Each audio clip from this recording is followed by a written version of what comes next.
An administrative authority acting on behalf of the Government of Ontario, the Electrical Safety Authority is responsible for administering specific regulations related to the Ontario Electrical Safety Code, the licensing of electrical contractors and master electricians, electricity distribution system safety, and electrical product safety.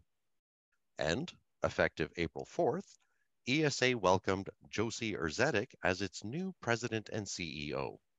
Prior to this appointment, Josie served as ESA's Chief Regulatory Officer and General Counsel, and has also been a host of ESA's podcast, Grounded in Ontario. And joining me now is ESA's President and CEO, Josie Erzetic. Thanks for joining me, Josie. Oh, most welcome. Pleasure to be here. Now, Josie, before we get into meatier matters, I am interested about ESA's podcast, Grounded in Ontario. Who is the intended audience and what kinds of things does it get into? Yeah, it's a great question. So it's primarily aimed at our LEC community and our master electricians. Although, certified electricians, others may also be interested in it. We have about 15,000 LECs and over 9,000 MEs. So we have quite a broad audience that we're directing it to. And basically the idea behind it is it's to provide technical as well as safety information, but in a very digestible way. In the time it takes you to drive through a Tim Hortons drive-through or to drive to the job site, you're able to digest quick bits of information. And then if you'd like more information, you can dive into the detailed, info on our website. How have you enjoyed the hosting gig? I loved it, actually. It's been a lot of fun, and I was very gratified that we've had close to 4,000 downloads an episode. So there's been 6 of them, and I really, really enjoyed it. Now that I have this new gig, however, I will say, and you're hearing it first, we're moving the hosting role over to our Director of Communications, Karen Rass. So I'm very pleased that Karen is taking it over, but I will really miss it. I've enjoyed doing it. Well, perhaps Karen will have you as a special guest here and there. Yeah, hope so. Now getting into the meatier matters. Ontario's Auditor General, Bonnie Lysyk, published a report, Value for Money Audit Electrical Safety Authority. This was back in December 2020. Now, at the time, Electrical Safety Authority welcomed the Auditor General's report, and said it would review the recommendations carefully, roughly 25 of them, to ensure appropriate actions are taken that will further strengthen ESA's operations and enhance its effectiveness in ensuring electrical and public safety in Ontario. Roughly a year and a half have passed since that report was published, and we all know Rome was not built in a day. So of those 25 recommendations, which ones do you feel ESA has made great strides in addressing over the last year and a bit, and which recommendations are you tackling next?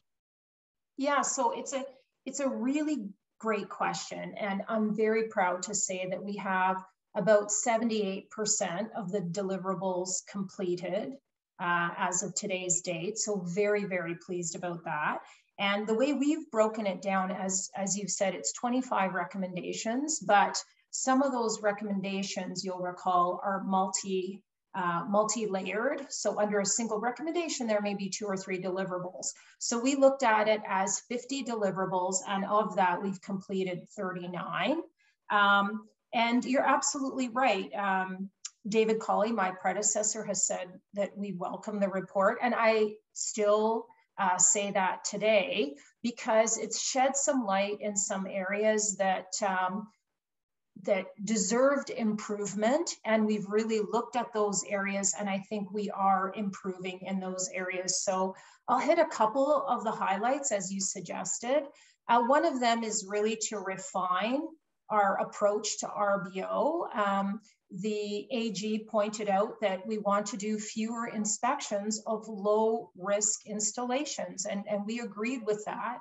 And we've refined those procedures to do that, which means we spend more time on the high risk, which I think is great and important for the safety of our regulated communities and the safety of the people of Ontario.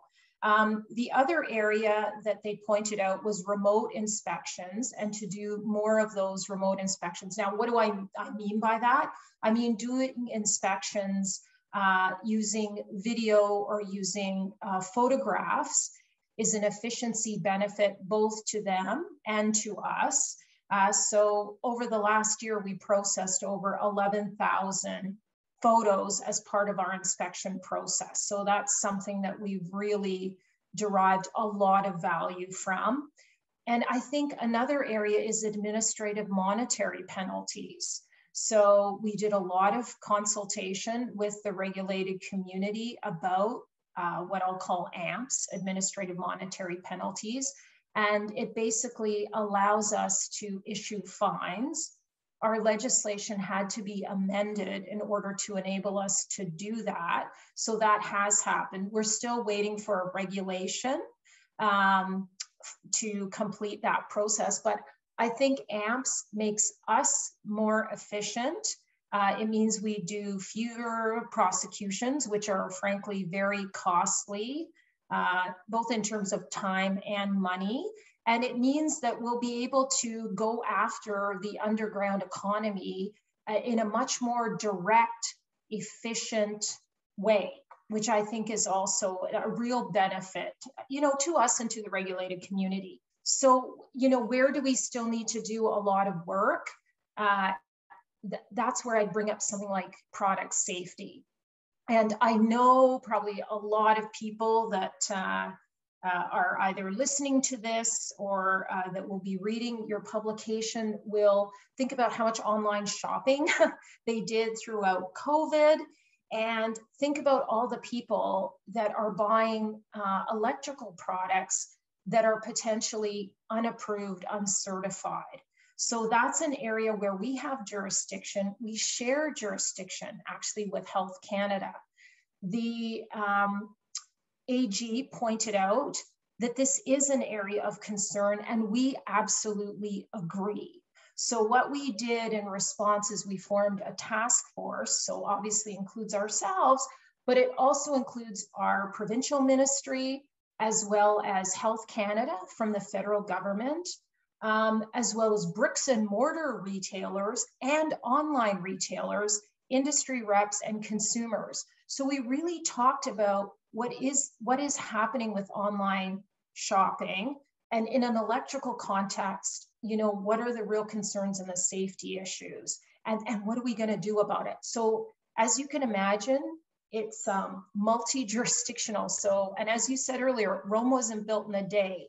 So this is not, going to be completed entirely within this period. It's something that we're going to continue, really to work towards and try to educate the public about, and, and work with our safety partners and work with retailers on. So you definitely have your hands full with these initiatives. Back in 2020, we reported the launch of ESA's risk-based oversight for inspections and electrical wiring. So now we're about 2 years into the program. How has it been benefiting Ontario's licensed electrical contractors, and how has it been working out for you guys?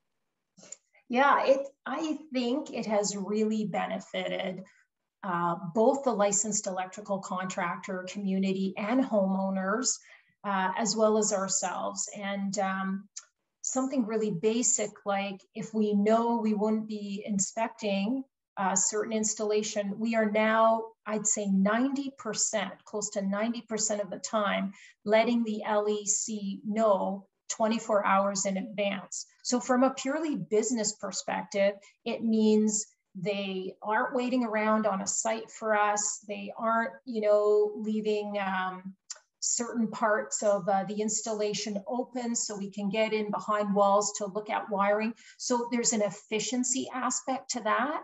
But I think even more importantly, it means on the higher risk jobs, we can be there for longer. So we can provide advice, we can provide education, we can spend more time with either the LEC or with the homeowner. And also we have more time for things like underground economy activities. So We do different types of blitzes, for example, and our inspectors have more time to spend on those blitzes and looking for, people who are operating without taking out notifications and without having licenses. So we're just able to divert and use resources much better on things that are higher risk. So I think we've really noticed a difference, and I believe the LECs have really noticed a difference as well.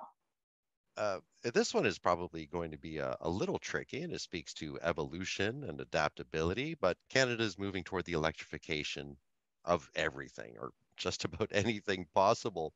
Electrical Safety Authority, how is it preparing for what I refer to as the flood of all these potential new electrical installations? I mean, I don't know about you. I am super excited about this. I've spent most of my career in this sector, and I just think it's a fascinating, fascinating time, and a time for everyone in the sector to just, really get excited about it and really be working together in the way that we talked about earlier. So how are we getting ready? Part of it is what we just talked about, is ensuring that we are evolving to be a modern regulator. So making ourselves simpler, faster, easier to deal with, investing in digital technology. So we have the tools available to us to ensure that, we're able to keep up with the changes. But I think what's also really, really important is that ESA needs to be at the table. And I'm very grateful for the fact that we are making the outreach to players in the sector. And I think that those players very much want to work with us. So we, as a regulator, we are there, we understand it. And so then as we work on things like development of codes and standards, we understand that technology so that we can appropriately adapt to it. And I would certainly say we don't want to be a blocker in this. We are a supporter. We want to ensure that it's done safely. So I think we want to be involved in these things. We've done things like the most recent change to the Ontario Electrical Safety Code, for an example, deals with energy storage. And then we also train our own inspectors so that they're able to properly inspect installations. And we also offer training, public training. So LECs, for example, can take the training and find out about, new developments in technology and what the code rules are around it. So we really want to be at the table. And I think, again, I would say I've been very grateful at the fact that we have been. So, for example, I sat on an MTO council, Ministry of Transportation Council, on electrification of transportation. So it was great. We had, the electric car makers there. We had provincial representatives there, regulators there. And we all talked about how can we work together to make things happen, but make sure it's done appropriately. I mean, I couldn't be more excited about this. We want to make sure we're at the table to really provide our input early rather than late, because I think for any proponent, that's really important. And proponents, again, want to do this work safely. No, that's good because all these things they need electrons, they need electricity, and so it's good and right that you would be involved. And to your point, hopefully as early as possible, so that an installation is carried out correctly right from the get-go, and there are no problems or safety issues immediately afterward. I want to close our discussion, Josie, with a discussion about Electrical Safety Authority's relationship with my primary readership, electrical contractors, the licensed electrical contractors. Anything else that ESA is doing to build bridges and get more discourse going with the licensed electrical contractors? Yeah, we have a few advisory councils that actually have been running for a number of years. The primary ones there are COAC, our Contractor Advisory Council. as well as ECRA, which is the council that advises us on licensing related issues. We have similar types of councils for the utilities. So it's our utility council and then one for consumers. So that is a really good way for us to get input from the regulated communities. And, you know, that's just the, I would call it the more formal way.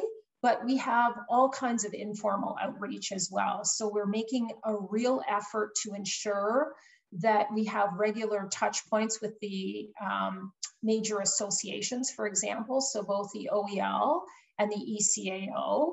We also do targeted, I would call it targeted consultations, where we have specific matters that we want to ensure we get direct feedback. So we talked earlier about AMPS.